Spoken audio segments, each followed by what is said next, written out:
Dans le film de cette semaine, nous revenons sur la notion d'injection et de surjection et de comment on distingue ces propriétés de manière graphique.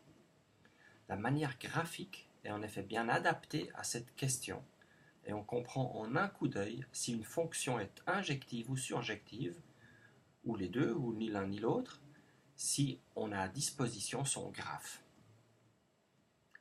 Pour ceci, il suffit de considérer les droites horizontales d'ordonnées y pour toutes les ordonnées y dans grand Y possible.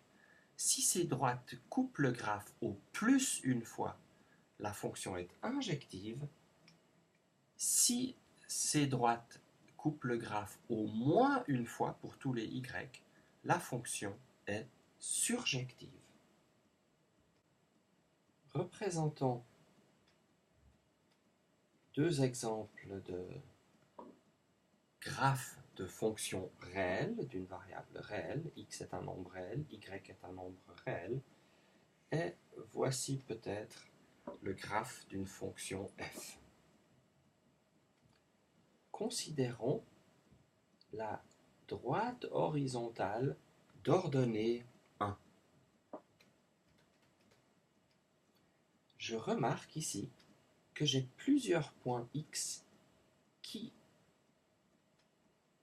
correspondent à des valeurs de la fonction égale à 1. Peut-être que c'est le point moins 3, le point 0, le point plus 4. Ici, je vois graphiquement, puisque la droite y égale à 1 coupe le graphe en 3 points, je vois que f de moins 3, f de 0 et f de 4, tous trois valent 1. La fonction n'est donc pas injective, puisque j'ai des points différents, moins 3, 0 et 4, qui prennent des valeurs identiques. Remarquons que cette fonction, en revanche, elle est surjective, puisque toutes les droites horizontales coupent ce graphe, pas exactement une fois, mais au moins une fois. Regardons maintenant une fonction dont le graphe est de ce type, une sorte de parabole qui est descendante.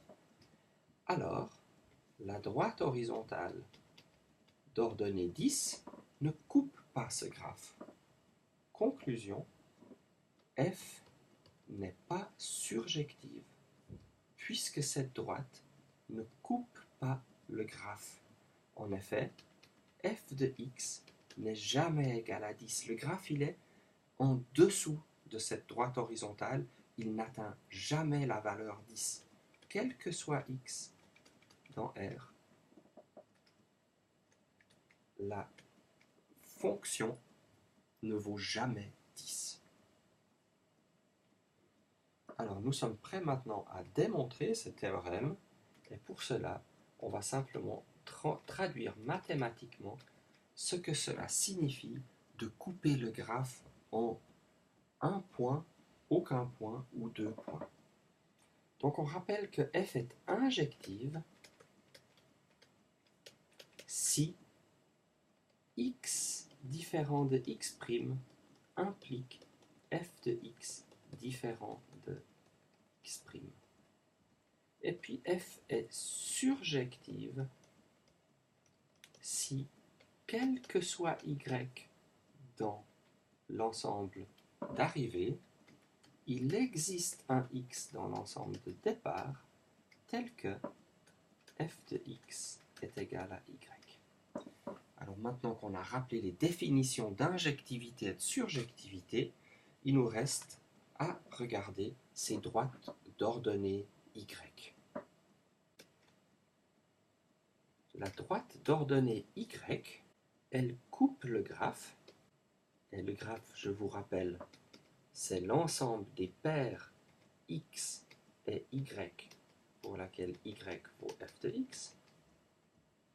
Alors si cette droite d'ordonnée y coupe le graphe, cela veut dire exactement qu'il existe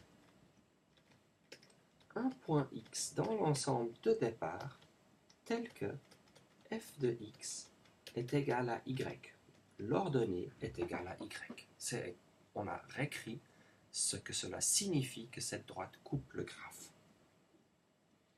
Qu'est-ce que ça veut dire que cette droite coupe le graphe au moins une fois?